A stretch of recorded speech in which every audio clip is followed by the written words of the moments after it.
شديد العقاب.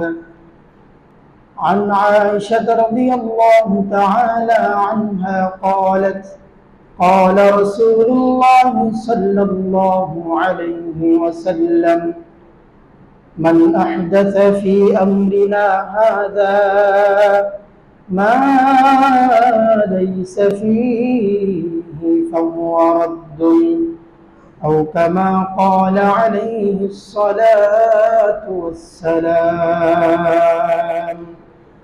صدق الله المولانا العظيم وصدق رسوله النبي الكريم ونحن على ذلك لمن الشاهدين والشاكرين والحمد لله رب العالمين. درود شريف. اللهم صل على محمد وعلى آل محمد كما صليت على إبراهيم وعلى آل إبراهيم إنك حميد مجيد. اللهم بارك على محمد وعلى آل محمد كما باركت على إبراهيم وعلى آل إبراهيم إنك حميد مجيد. الحمد لله. আল্লাহ পাক রব্বুল আলামিনের দরবারে লাখো কোটি শুকর ও সুজুদ যে আল্লাহ তাআলা আদায় করে মেহেরবানি করে পবিত্র জুমার দিন আল্লাহর ঘর মসজিদে আসার বসার কোরআন এবং হাদিসের আলোকে আমি অধমকে কিছু কথা বলার এবং আপনাদেরকে শোনার সৌভাগ্য সাআদত তৌফিক দান করেছেন। ওই মহান মালিকের আলিশান দরবারে জবানকে উজাড় করে মুহাব্বতের সাথে কালিমাতুশ শুকর আদায় করে আলহামদুলিল্লাহ। সম্মানিত হাজিরিন, আমাদের আলোচনা চলতেছিল ঈমান সংক্রান্ত। আমরা গত 4 জুমায় ঈমান বিল্লাহ এবং ঈমান বিল মালায়েকা তথা আল্লাহর প্রতি বিশ্বাস এবং ফেরেশতাদের প্রতি বিশ্বাস নিয়ে আমরা আলোচনা করেছিলাম। আজকে একটা নতুন আলোচনা ওখান থেকে সামনে আলোচনা হবে ইনশাআল্লাহ। যেহেতু রবিউল আউয়াল মাস, এই মাসে আমার আপনার নবী দুনিয়াতে আগমন করেছিলেন, যে নবী পুরা পৃথিবীবাসীর জন্য রহমত স্বরূপ, শুধু মানুষের জন্য নয়, যত প্রকারের পশু পাখি গাছপালা তরুলতা, এক কথায় আল্লাহ তাআলার যত সৃষ্ট জীব আছে পুরা সৃষ্টি কুলের জন্য আমার আপনার নবীকে আল্লাহ তাআলা রবিউল আউয়াল মাসে রহমত হিসাবে প্রেরণ করেছিলেন। বলেন সুবহানাল্লাহ। সম্মানিত হাজিরিন, তবে বর্তমান সময়ে আজকে সম্ভবত 12 রবিউল আউয়াল, আজকে 12 তারিখ না? আজকে 12 তারিখ। 12 রবিউল আউয়াল নিয়ে আমাদের সমাজে কিছু কুপ্রথা আছে, যেগুলো কোরআন হাদিস থেকে একেবারেই প্রমাণিত নয়। এরপরও দেখা যায় কিছু ভুয়া প্রেমী রাসূলের ভুয়া প্রেম দাবি করে, যেটা কোরআন সুন্নাহ থেকে প্রমাণিত নয়। এরকম অনেক বহু বিষয় তারা এই সময়গুলোতেই বাস্তবায়ন করতে চায়। অথচ আল্লাহ তাআলা সূরা হাশরের 7 নম্বর আয়াতের মধ্যে উল্লেখ করেন, ওয়ামা আতাকুমুর রাসূলু ফাখুযুহু ওয়ামা নাহাকুম আনহু ফান্তাহু ওয়াত্তাকুল্লাহ ইন্নাল্লাহা শাদীদুল শাদীদুল ইকাব। আল্লাহ তাআলা এই আয়াতের মধ্যে জানায় দেয়, ওয়ামা আতাকুমুর রাসূলু ফাখুযু, তোমাদের কাছে নবী যা নিয়ে আসে তা তোমরা গ্রহণ করো, ওয়ামা নাহাকুম আনহু ফান্তাহু, এবং যা থেকে তিনি বারণ করেছেন, নিষেধ করেছেন, তা থেকে তোমরা বিরত থাকো। ওয়াত্তাকুল্লাহ, আল্লাহকে ভয় করো। ইন্নাল্লাহা শাদীদুল ইকাব, নিশ্চয়ই আল্লাহ তাআলার শাস্তি বড় কঠিন। আল্লাহ তাআলা এই আয়াতের মাধ্যমে পুরা বিষয়টাকে স্পষ্ট করতেছেন যে নবীকে মানার একটা সীমানা নির্ধারণ করে দিচ্ছেন, যে শুধু নবী প্রেমে পাগল হয়ে যা করব তাই শরীয়ত হয়ে যাবে, মন চাইলেই করে ফেললাম আর ওইটাকে শরীয়ত হিসাবে চালিয়ে দিলাম, তো বিষয়টা এরকম নয়। আল্লাহ বলেন, মা আতাকুমুর রাসূলু ফাখুযু, তোমাদের কাছে নবী যা নিয়ে আসছে তা গ্রহণ করো। নবী যা নিয়ে আসছে তা গ্রহণ করতে হবে। নবী যেটাকে আবর্তন করে নাই, বয়ান করে নাই, করতে বলেন নাই, এটা করা কোনোদিন সম্ভব হবে না, জায়েজ হবে না। ওয়ামা নাহাকুম আনহু ফান্তাহু, আর যেটা করতে নিষেধ করেছেন এটা কোনোদিন করা যাবে না।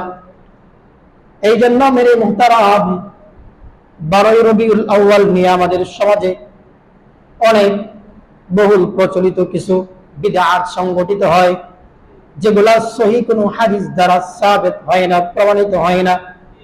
কিন্তু আমরা দেখতে পাই তারা বলে নবীর হাদিস দ্বারা প্রমাণ হওয়ার কোনো কারণ নাই, কোনো প্রয়োজন নাই। তারা বলে নবীর প্রেম দেখাইতে গিয়া একজন আশিক যেটা করতেছে এটা কোনো ভুল না। গতকালকে দেখলাম তাহিরি একজন বক্তা আছে, আপনারা সবাই চেনেন, উনি এক চ্যানেলে বলতেছে যেটা উম্মত হিসাবে, নবীর আশিক হিসাবে নবীর প্রেম জাহির করতেছি আমরা, এখানে আবার কিসের দলিল, আবার কিসের কি? অথচ আল্লাহ বলে যা করবা, নবী যা বলছে তা করতে হবে, যা নিষেধ করছে তা কি করতে হবে? নিষেধ মানতে হবে। মন গড়া প্রেম দেখাইলাম, মন গড়া আবেগ দেখাইলাম, এটাকে ইসলাম বলে চালিয়ে দেওয়ার কোনো সুযোগ ইসলামে নাই। তো মুহতারাম হাজিরিন, কথাগুলা বোঝার নিয়তে শুনবেন, কারণ আমাদের সমাজে বর্তমান সময়ে আমল বহু মানুষ করে, কিন্তু আমলের সিস্টেম, আমলের বিধান না জানা থাকার কারণে এই আমল তো তাকে জান্নাতে নিয়ে যাবে দূরের কথা, এই আমল থেকে আমল তাকে জান্নাতে তো নিবেই না, বরং তাকে জাহান্নামের একেবারে তলদেশে নিক্ষেপ করবে। নাউযুবিল্লাহ। কারণ নবী বলে নাই এমন কাজ করলে কি এই আমল দ্বারা জান্নাত পাবো না জাহান্নাম পাবো? এই কথা বলেন, জান্নাত না জাহান্নাম? জাহান্নাম। এই জন্য শুধু আবেগ দিয়া কাজ করলে হবে না, আবেগের সাথে বিবেক লাগাতে হবে। কি লাগাতে হবে? বিবেক লাগাতে হবে। তো মুহতারাম হাজিরিন, তো যাই হোক, সামনে আলোচনা করবো ইনশাল্লাহ। আমার আপনার নবীর বংশ কেমন বংশ? উনি সবচাইতে সম্মানিত বংশে আল্লাহ তাআলা ওনাকে পাঠাইছেন, ওনাকে জন্মগ্রহণ করাইছেন। এজন্য তিরমিজি শরীফের 3532 নম্বর হাদিসের ভিতরে আল্লাহর হাবিব সাল্লাল্লাহু আলাইহি ওয়াসাল্লাম নিজেই বয়ান করেন, قال رسول الله صلى الله عليه وسلم إن الله خلق الخلق فجعلني في خيرهم فرقة। আল্লাহ তাআলা পুরো সৃষ্টিকুলকে যখন বানাইলেন, আল্লাহ তাআলা আমাকে সর্বোৎকৃষ্ট সৃষ্টিকুলের ভিতরে অন্তর্ভুক্ত করেছেন। সুম্মা জাআলাহুম ফিরকাতাইন, অতঃপর আবার এই উত্তম দলটাকে আবার বিভিন্ন গোত্রে ভাগ করছেন। সুম্মা জাআলানি ফি খায়রিহিম ফিরকা, আবার ভাগ করার পরে আল্লাহ তাআলা আমাকে আবার উত্তম যে দলটা আছে এই দলের ভিতরে আমাকে আল্লাহ তাআলা অন্তর্ভুক্ত করেছেন। সুম্মা জাআলাহুম ক্বাবাইল, অতঃপর আল্লাহ তাআলা এই গোত্রগুলোকে, এই মানুষগুলাকে বিভিন্ন গোত্রে বিভক্ত করেছেন, কবিলায় বিভক্ত করেছেন। আল্লাহর হাবিব বলেন, বিভক্ত করার পরে সুম্মা জাআলানি ফি খায়রিহিম কাবিলা, আমাকে আবার এই উত্তম গোত্র যেটা আরবের ভিতরে, ওই উত্তম গোত্রের ভিতরে আল্লাহ তাআলা আমাকে প্রেরণ করেছেন। সুম্মা জাআলাহুম বুয়ুতা, আল্লাহ তাআলা আবার এই গোত্রগুলোকে বিভিন্ন ঘরে রূপান্তরিত করেছেন। সুম্মা জাআলানি ফি খায়রিহিম বাইতা ওয়া ফি খায়রিহিম নাসাবা। আল্লাহর হাবিব বলেন, ঘর ঘর ভাগ করার পরে ওই ঘরগুলোর ভিতরে যে ঘরটা সবচেয়ে উত্তম, বংশগুলোকে ভাগ করার পরে যে বংশরা সবচেয়ে উত্তম, আল্লাহ তাআলা উত্তম ঘর এবং উত্তম বংশের ভিতরে আমি নবীকে প্রেরণ করেছেন। সুবহানাল্লাহ। তিরমিজি শরীফের লম্বা হাদিসের ভিতরে এই কথা বলেন আল্লাহর হাবিব যে আমাকে আল্লাহ তাআলা দুনিয়ার মধ্যে সবচেয়ে উত্তম জায়গা, উত্তম পুত্র, উত্তম বংশ, উত্তম নসবের ভিতরে আল্লাহ তাআলা আমাকে আপনাকে আমার আপনার নবীকে পাঠাইছেন। দুনিয়ার ভিতরে তখন আর এর চাইতে উত্তম পুত্র ছিল না, উত্তম কোন ঘর ছিল না, উত্তম কোন সময় ছিল না, উত্তম কোন কবিলা ছিল না। এমন এক সময়ে আমার আপনার নবীকে এমন এক গোত্রের ভিতরে আল্লাহ তাআলা পাঠিয়েছেন যে গোত্রটা ছিল পুরা বিশ্বের ভিতরে সবচাইতে উন্নত। বলেন সুবহানাল্লাহ। এখন প্রশ্ন আসতে পারে, হুজুর তখন তো জাহিলিয়ত ছিল, জাহিলি যুগে তো মানুষ কুফরি করত, শিরকি করত, জিনা ব্যভিচার করত, তাহলে রাসূলের বংশ পরম্পরা কি এরকম কিনা? এর উত্তরও আল্লাহর হাবিব সাল্লাল্লাহু আলাইহি ওয়াসাল্লাম তিনি নিজেই বয়ান করতেছেন, খারাজতু মিন নিকাহিন, খারাজতু মিন নিকাহিন। আল্লাহর হাবিব সাল্লাল্লাহু আলাইহি ওয়াসাল্লাম পুরা জাতিকে জানায়া দিতেছে যে ওই সময় জাহিলিয়াত যদিও ছিল, কিন্তু আমি নবী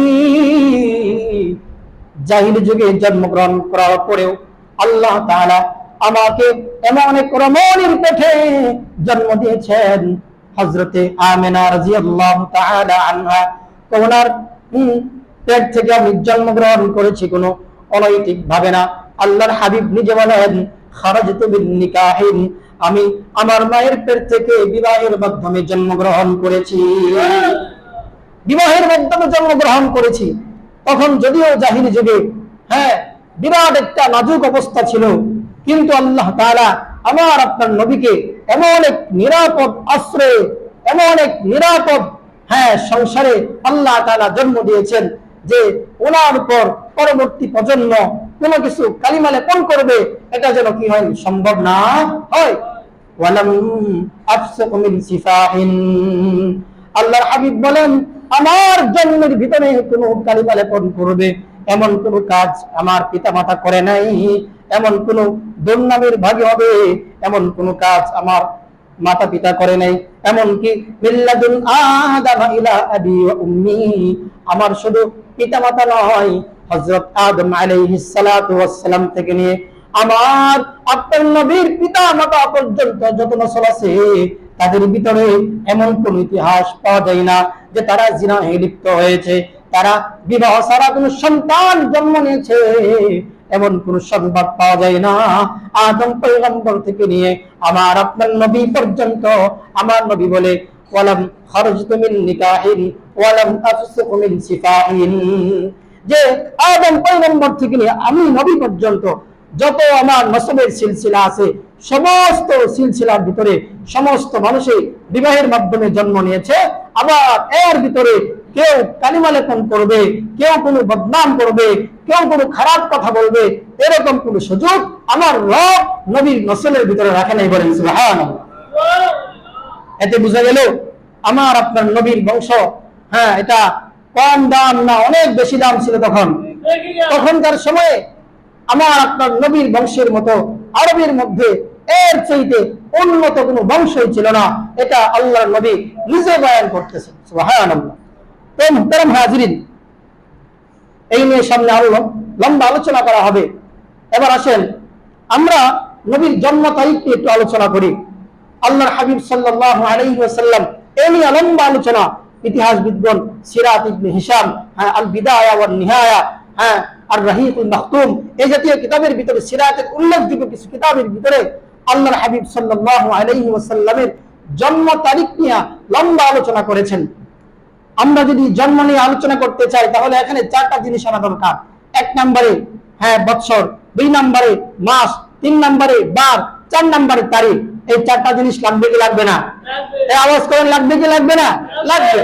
1 নম্বরে কোন বৎসর উনি জন্মগ্রহণ করেন, 2 নম্বর কোন মাসে তিনি জন্মগ্রহণ করেন, 3 নম্বর কোন বারে তিনি জন্মগ্রহণ করেন, 4 নম্বর কোন তারিখে তিনি জন্মগ্রহণ করেন। তো মুহতারাম হাজিরিন, প্রসিদ্ধ মত অনুযায়ী আল্লাহর হাবিব সাল্লাল্লাহু আলাইহি ওয়াসাল্লাম তিনি 12 রবিউল আউয়াল তিনি জন্মগ্রহণ করেন। এই নিয়ে কোনো প্রসিদ্ধ মত পাওয়া যায় না। তবে হস্তি বাহিনীর একটা ঘটনা আছে, আসহাবে ফিল যেটাকে বলা হয়, আসহাবে ফিল, এই নিয়ে লম্বা আলোচনা। তারা এক সময় বাদশা আব্রাহাম সে কাবাকে ধ্বংস করার জন্য তার বাহিনী নিয়ে কাবায় গিয়েছিল।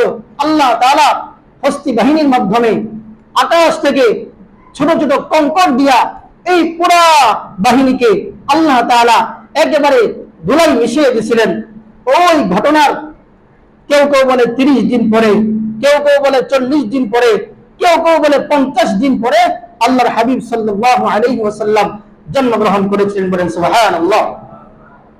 আমার আপনার নবীর জন্ম এটা ছিল পৃথিবীর জন্য এক নবদিগন্ত। কারণ তখন পৃথিবীতে মানুষকে মানুষ মনে করতো না।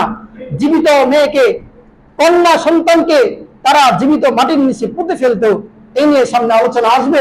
এমন অনেক কঠিন মুহূর্তের ভিতরে যাকে আমরা জাহিলিয়াত বলি, বর্বরতার যুগ বলি, ওই সময় আমার আপনার নবী আরবের ভিতরে জন্মগ্রহণ করেন।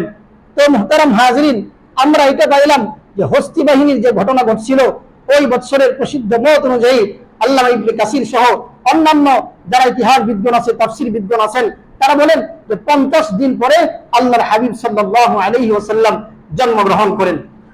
এবার আসেন কোন মাসে? মাস রবিউল আউয়াল মাস, এটা ঠিক আছে। বার সোমবার ছিল, এটাও ঠিক আছে। কিন্তু কত তারিখ, এই নিয়ে হচ্ছে লম্বা আলোচনা। এই নিয়ে কি লম্বা আলোচনা। যারা 12 রবিউল আউয়াল, যারা 12 রবিউল আউয়াল নবীর জন্মগ্রহণকে উপলক্ষ করে জশ্নে জুলুস করে, দেখবেন তারা বিশাল মিছিলের আয়োজন করে, মিঠাই পায়েসের আয়োজন করে, ক্ষীর পায়েসের আয়োজন করে। কেন? 12 রবিউল আউয়াল আল্লাহর হাবিব সাল্লাল্লাহু আলাইহি ওয়াসাল্লাম তিনি জন্মগ্রহণ করেছেন। সামনে তো কমছে না, কমে দেন। 12 রবিউল আউয়াল তিনি জন্মগ্রহণ করেছেন। এই নিয়ে যারা লাফালাফি করে, অথচ ইতিহাসের ভিতরে কেউ প্রসিদ্ধ মত দেখাইতে পারবে না যে আল্লাহর হাবিব 12 রবিউল আউয়ালেই জন্মগ্রহণ করেছিলেন। তবে অনেকেই বলতে পারেন সিরাত ইবনে হিশাম, এটা একটা গুরুত্বপূর্ণ সিরাতের ঐতিহাসিক কিতাব। এই কিতাবের ভিতরে 12 তারিখ লেখা আছে, কিন্তু এটা গলত মাশহুর হয়ে গেছে, মানে ভুলটাই প্রসিদ্ধ হয়ে গেছে। কিন্তু প্রসিদ্ধ কথা হইল যে আল্লাহর হাবিব সাল্লাল্লাহু আলাইহি ওয়াসাল্লাম 12 রবিউল আউয়াল জন্মগ্রহণ করে নাই। আল্লাহর হাবিব সাল্লাল্লাহু আলাইহি ওয়াসাল্লাম 8 রবিউল আউয়াল জন্মগ্রহণ করেছিলেন। এবার আসেন রাসূলের মৃত্যু নিয়ে আলোচনা করি। রাসূলের মৃত্যুর দিকে যদি আমরা তাকাই তাহলে দেখা যাবে রাসূলের মৃত্যুটা আবার নিশ্চিত, যে উনি 12 রবিউল আউয়ালেই মৃত্যুবরণ করেছিলেন। এই নিয়ে কোন ইতিহাস বিদ্বানের ভিতরে ইখতিলাফ নাই, মতানৈক্য নাই। 12 রবিউল আউয়ালেই তিনি মৃত্যুবরণ করেছিলেন। এবার আসেন আমরা যারা 12 রবিউল আউয়ালকে রাসূলের জন্ম তারিখ মনে করি, যেদিন তার নিয়ে ধোঁয়াশা আছে, কেউ বলে 8 তারিখ, কেউ বলে 12 তারিখ। প্রসিদ্ধ মত হচ্ছে 8 তারিখ, কিন্তু আবার প্রসিদ্ধ মত অন্যদিকে মৃত্যুর বিষয় 12 রবিউল আউয়াল।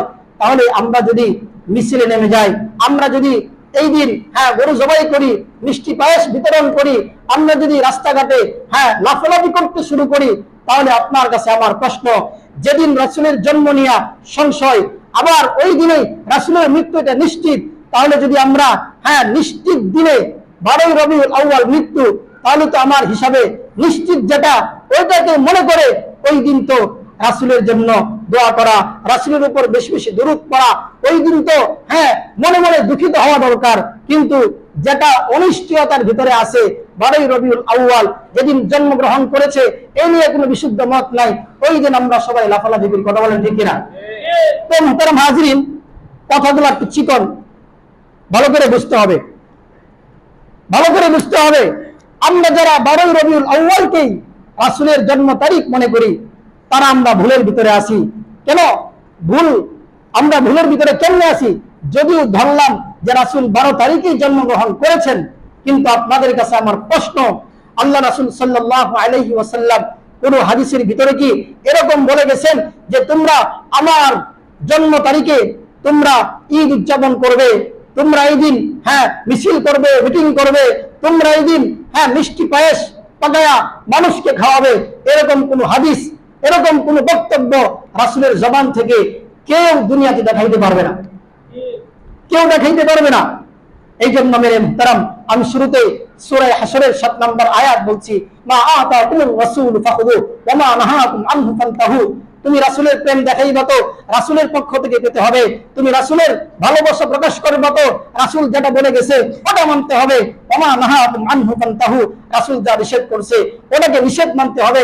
মন গড়া আবেগ দেখায়া যদি বউরে আম্মা ডাইকে বসে থাকি তাহলে যেরকম হবে না, ঠিক তদ্রুপ যদি রাসূল কোনদিন বলে নাই যে 12ই রবিউল আউয়াল আমার নামে তোমরা জন্ম তারিখ পালন করো, এটা যেহেতু রাসূল বলে নাই, আর ওই দিন যদি আমরা রাসূলের প্রেম ভালোবাসা প্রকাশ করতে গিয়া আমরা যদি হাই হুতাশ শুরু করি, রাস্তাঘাটে নেমে যাই, মিষ্টি পায়েসের আয়োজন করি, তাহলে বউকে মহাব্বতের ঠেলায় মা ডাকার মতো হবে। কথা বলেন ঠিক কিনা?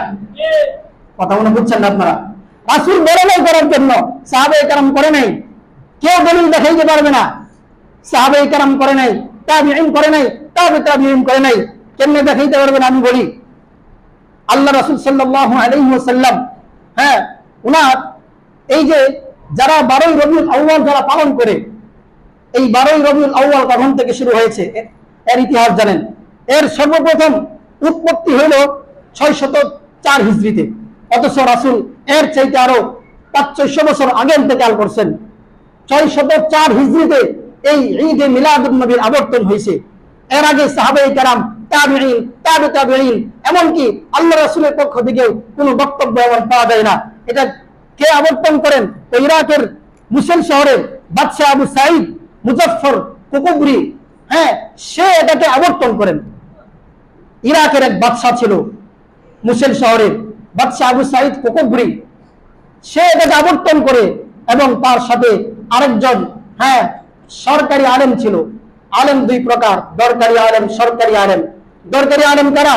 যারা হক কথা বলার সময় হক কথা বলে, সত্য যখন বলার সত্য বলে, অন্যায়ের বিরুদ্ধে যখন রুখে দাঁড়াতে হয় তখন রুখে দাঁড়ায়, তারা জেল জুলুমকে পরোয়া করে না। কিন্তু কিছু সরকারি আলেম আছে, তারা দেখবেন সরকারের পা চাড়ে, দেখবেন তারা মানুষকে খুশি করার জন্য মানুষের অবস্থা অনুযায়ী বয়ান পেশ করে, হক কথা কোনো সময় বলে না, সুদের কথা বলে না, ঘুষের কথা বলে না। দেখবেন মসজিদের মিম্বারে তাকে যা বলে সে তাই বয়ান করে, কারণ চাকরির ভয়, যদি আমার চাকরি চলে যায়, মসজিদের কমিটি তাকে যতই ধমক দেয় কথা বলে না, কারণ চাকরি চলে গেলে কোথায় যাবে। মসজিদের কমিটি তাকে বিয়াদব বললেও জবান খুলে না। এরা হচ্ছে সরকারি আলেম। আর দরকারি আলেম কারা? যারা হক কথা বলে, হককে হক হিসেবে বুঝাইতে চায়, সত্যকে সত্য হিসেবে বুঝাইতে চায়। সে কোনোদিন চাকরির পরোয়া করে না, জেল জুলুমের পরোয়া করে না, কোনোদিন বেতনের পরোয়া করে না। তারা হচ্ছে দরকারি আলেম। কথা বলেন ঠিক কিনা? এই জন্য মুহতারাম হাজিরিন, তখনকার আবু সাঈদ মুজাফফর কুকুবরি সে 604 হিজরিতে এই মিলাদুন নবীর আয়োজন করে।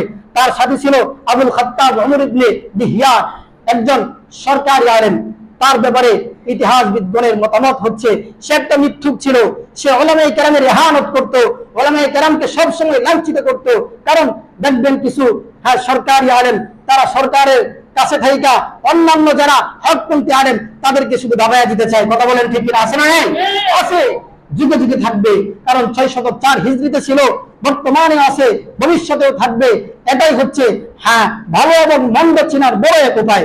তো মুহতারাম হাজিরিন, আপনাদের কাছে প্রশ্ন, সাহাবায়ে কেরামের যুগে ছিল না, তাবিঈনদের যুগে ছিল না, পরবর্তী সময়ে ছিল না, 604 হিজরিতে যে জিনিসের উদ্ভাবন হয়েছে, এটা কি রাসূলের দেওয়া জবান থেকে কোনো আমল, নাকি ব্যক্তিগত পক্ষ থেকে আমল জারি করা? কথা বলে ঠিক কিনা? ব্যক্তিগত পক্ষ থেকে। কেন? রাসূল তো কোনদিন বলে নাই যে আমার জন্ম তারিখ পালন করবা। যদি জন্ম তারিখ পালন করা লাগতো তাহলে সিদ্দিক আকবর, ওনার চাইতে তো আশিকে রাসূল দুনিয়াতে আল্লাহর জমিনে কেউ আসবে না কিয়ামত পর্যন্ত। হযরত ওমর, হযরত উসমান, হযরত আলী তারা করে নাই। তুমি কিসের আশিক রাসূল দেখাও? একদিনের জন্য নেমে যাও, পাগড়ি লাগায়া, মিষ্টি লয়া, জিলাপি লয়া, একদিন আশিক রাসূল, নামাজের খবর নাই, সুন্নতের খবর নাই, দাড়ির খবর নাই। তুমি কোনটা ঠিক আছে? যদি কোরআন হাদিসের দলিল থাকতো, আল্লাহ তো বলছে মা আতাকুমুর রাসূল ফাখুযু ওয়া মা নাহাকুম আনহু ফান্তাহু। আল্লাহর হাবিব হাদিসে বলেন মান কাযাবা আলাইয়া মুতাআম্মিদান ফালইয়াতাবাওয়া মাকআদাহু মিনান নার। মুসলিম শরীফের 3 নম্বর হাদিস, মান কাযাবা আলাইয়া মুতাআম্মিদান ফালইয়াতাবাওয়া মাকআদাহু মিনান নার। যে ব্যক্তি আমি নবীর উপর মিথ্যাচার করে, মিথ্যা অপবাদ দেয় যে নবী এটা বলছে, সে যেন তার ঠিকানা নিজে জাহান্নামে বানায় নেয়। নাউযুবিল্লাহ বলেন। রাসূলের হাদিস, মুসলিম শরীফের পরিষ্কার 3 নম্বর হাদিস, মান কাযাবা আলাইয়া মুতাআম্মিদান ফালইয়াতাবাওয়া, সে যেন তৈরি করে নেয়, নির্ধারণ করে নেয় তার ফালইয়াতাবাওয়া মাকআদাহু মিনান নার, তার সিটকে, তার জায়গাকে। এইজন্য ও মেরে মুহতারাম, আমরা যারা এখানে আছি, আমাদের সমাজে যারা 12 রবিউল আউয়ালকে শরীয়তের একটা আবার কি বলে সকল সকল ঈদের সেরা ঈদ, ঈদে মিলাদুন নবী, সকল ঈদের সেরা ঈদ, ঈদে মিলাদুন নবী বলে কি বলে না? আপনারা মনে শুনেন না, এগুলো আমি শুনি নাকি? এই বলে কি বলে না? বলে। অথচ রাসূল বলছে যে তোমরা লা তাত্তাখিযু ইয়াওমান ঈদা, যে তোমরা এই দিনগুলো ছাড়া 2টা ঈদ আল্লাহ তাআলা দিয়েছেন, ঈদুল ফিতর, ঈদুল আযহা, এছাড়া অন্য দিনকে ঈদ বানায় না, এটা রাসূল বলছে।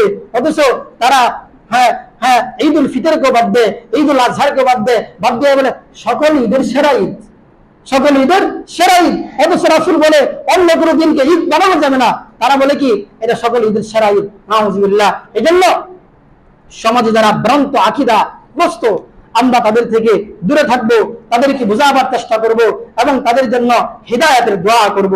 তো মুহতারাম হাজিরিন, আমরা এতক্ষণে পাইলাম যে আমরা আমাদের সমাজে 12 রবিউল আউয়াল যে কাজটা তারা করে, এটা কখনো করা যাবে না। যদি আমরা করতে চাই, রাসূলের জন্মদিন আমল পালন করতে চাই, রাসূল বলে যাকা ইয়াউমুন উলিদতু ফীহি, যে হাদিসের মধ্যে আছে, একজন জিজ্ঞাসা করলো ইয়া রাসূলুল্লাহ, আপনি প্রতি সোমবার কেন রোজা রাখেন? আল্লাহর হাবিব বললেন যাকা ইয়াউমুন উলিদতু ফীহি, আমি প্রতি সোমবার রোজা রাখি এই জন্য যে আমি সোমবার দিন জন্মগ্রহণ করেছিলাম। সুবহানাল্লাহ। রোজা রাখেন, এবং রোজা না রাখা মিষ্টি আর পায়েস লাগায়া মজা করে, মিডিয়ার সামনে বক্তব্য দেয় আবার গা ফুলায়া। অথচ কোরআন হাদিস বলে এটা নিষেধ, এটা নিষেধ। কোরআন হাদিস বলে কেউ দলিল দেখাইতে পারবে না, প্রসিদ্ধ কোনো দলিল দেখাইতে পারবে না। তো মুহতারাম হাজিরিন, সময় শেষের দিকে তারা ঈদে মিলাদুন নবী উপলক্ষে তারা কিছু কাজ করে, সংক্ষেপে বলতেছি। 1 নাম্বার যেটা বললাম, তারা ঈদের সংযোজন করে। অথচ আল্লাহর হাবিব বলছেন লা তাত্তাখিযু ইয়াওমান ঈদা, এটা মুসান্নাফ আব্দুল রাজ্জাকের 7853 নম্বর হাদিস। 7853 নম্বর হাদিস, মুসান্নাফ আব্দুল রাজ্জাক। এই হাদিসের মধ্যে আছে তোমরা 2 ঈদ ছাড়া অন্য কোন দিনকে ঈদ বানায় না। অতএব যারা ঈদ বানাবে, আগের হাদিস বলছি মুসলিম শরীফের 3 নাম্বার, মান কাযাবা আলাইহি মুতাআম্মিদা ফালইয়াতাবাওয়া মাকআদাহু মিনান নার, যে রাসূল থেকে যারা মিথ্যা রূপ করবে, যে রাসূল বলছে, তাদের ঠিকানা জাহান্নাম। 2 নাম্বার, তারা এই দিনে অপচয় ও নানান বেদাতি কাজ করে। অপচয় কেমনে? দেখবেন তারা বিশাল মিছিলের আয়োজন করে, এমনকি তারা দেখবেন বাহির রাষ্ট্র থেকেও কিছু মুরব্বী বেদাতি ধরে আনে, তারা তাদেরকে কুতুব মনে করে, তাদেরকে গাড়িতে উঠায়া পুরো শহরের ভিতরে তারা র্যালি করে, আনন্দ মিছিল করে।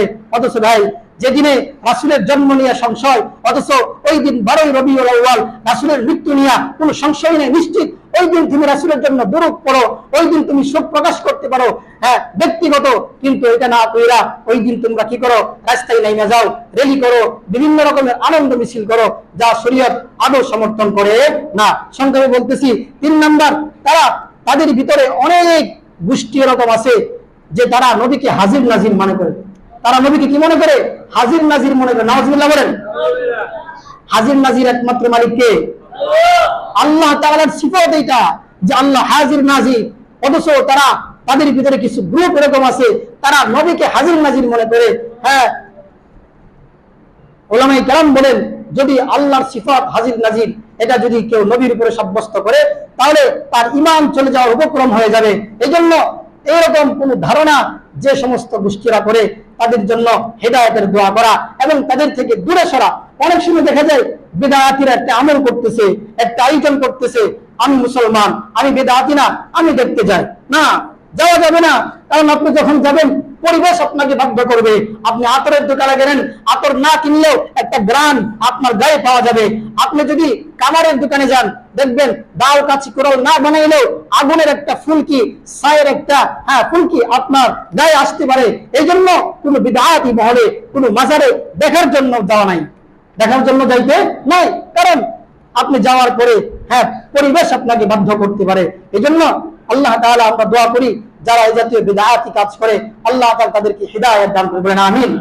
4 নাম্বার, তারা বিজাতীয় সাদৃশ্য অবলম্বন করে। সংক্ষেপে বলতেছি, যেমন খ্রিস্টানরা যারা আছে তারা 25শে ডিসেম্বর সম্ভবত তারা প্রতি বছর 25শে ডিসেম্বর ঈসা আলাইহিস সালাতু ওয়াস সালামের জন্মকে উপলক্ষ করে তারা ওই দিন এরকম আয়োজন করে, এরকম মিছিলের আয়োজন করে, তারা খাবার দাবারের আয়োজন করে। এমনকি হিন্দু যারা আছে তারা দেখবেন সম্ভবত 8ই ভাদ্র তারা জন্মাষ্টমী করে। এর দ্বারা বুঝতে পারলাম আমরা যে এই জাতীয় কাজ এটা মুসলমানের কাজ না, এগুলা বিজাতীয় যারা তারা কাজ করে, জন্ম তারিখ পালন করে, মৃত্যু তারিখ পালন করে, এগুলা শরীয়ত আদৌ সমর্থন করে না। শুধু নবীর ব্যাপারে না, বর্তমান সময়ে আমাদের সমাজেও দেখবেন বাপ মারা গেছে জন্ম তারিখ মৃত্যু তারিখ পালন করে, মা মারা গেছে মৃত্যু তারিখ পালন করে। এগুলো শরীয়ত কোনোদিন সমর্থন করে না, কোন সময় সমর্থন করবেও না। এজন্য আমরা যদি পিতামাতার জন্য কিছু করতে চাই দিন তারিখ ঠিক ছাড়া আমরা আমল করব। মৃত্যু তারিখ আবার জন্ম তারিখ এগুলো শরীয়ত সমর্থন করে না। 5 নাম্বার, তারা জাল হাদিস প্রয়োগ করে। যেমন আমি হাদিসটা আগে বয়ান করছি যে তারা অনেক জাল হাদিস প্রয়োগ করতে চায় এই আমল বুঝাইতে গিয়া। এজন্য আমরা যারা এরকম করি আমরা তাদের থেকে হেফাজত থাকবো। 7 নাম্বার হচ্ছে এর মধ্যে তারা অনেক অপচয় করে যেগুলা শরীয়ত কোনদিন সমর্থন করে না। একেবারে তাবযীর, অনেক অপচয় তারা করে, ইসরাফ করে, বাড়াবাড়ি করে। অতএব যারা এরকম করে আমরা তাদের থেকে শিক্ষা গ্রহণ করি যে এই কাজটা খারাপ, এই কাছে যাওয়া, এই কাজের কাছে যাওয়া যাবে না, এর থেকে আমরা বিরত থাকি। আর 1 মিনিট, বিদআতে লিপ্ত হইলে বিশাল বড় ক্ষতি হয়। এর মধ্যে অন্যতম ক্ষতি হচ্ছে ওই ব্যক্তির তাওবা কবুল হয় না। কারণ যারা বিদআতি কার্যকলাপে লিপ্ত হয় তারা তো জানে কাজটা ভালোই করতেছে, ভালো মনে তৈরি করে, এই জন্য মৃত্যুর আগেও তাদের তওবা করা নসিব হয় না। 2 নম্বরে আল্লাহর হাবিব বলেন যারা দুনিয়াতে বিদআতি কাজ করে তাদেরকে আমি কাল কিয়ামতের ময়দানে হাউজে কাউসারের পানি পান করাবো না। 3 নম্বর, যারা বিদআত করে এবং এই বিদআতি কাজ করার কারণে তাকে দেখা একজন যায়, আবার দেখবেন বিদআতি একটা আয়োজন করে আবার 5 জনকে দাওয়াত দেয়, ভাই দেখেন কেমন লাগে, দেখেন ভালো লাগলে থাকবেন, না লাগলে থাকবেন না, এরকম বয়ান করে বিরিয়ানির প্যাকেটের গান দেখায়া, মিষ্টির প্যাকেটের গান দেখায়া, বিশাল খাওয়ার আয়োজন দেখায়া লোক ভাড়া করে নিয়ে যায়। এই জাতীয় কাজে যারা নিয়ে লিপ্ত করলো সে বিদআত কইরা যে পরিমাণ গুনাহ কামাইলো, আরেকজনকে যে দাওয়াত দিয়া নিল, সে তার পরিমাণ গুনাহের ভাগীদার হবে। নাউজুবিল্লাহ। সবগুলোর সাথে হাদিসের দলিল আছে, সময় নাই। আল্লাহ রাব্বুল আলামিন যে কথাগুলো বললাম আমাকে আপনাকে সকলকে, বিশেষ করে 12 রবিউল আউয়ালে আমাদের সমাজে যে কুকথাগুলো আছে এগুলা থেকে আমাকে আপনাকে সকলকে হেফাজত করেন, আমিন। ওয়া আখির দাওয়ানা আলহামদুলিল্লাহি রাব্বিল আলামিন। যারা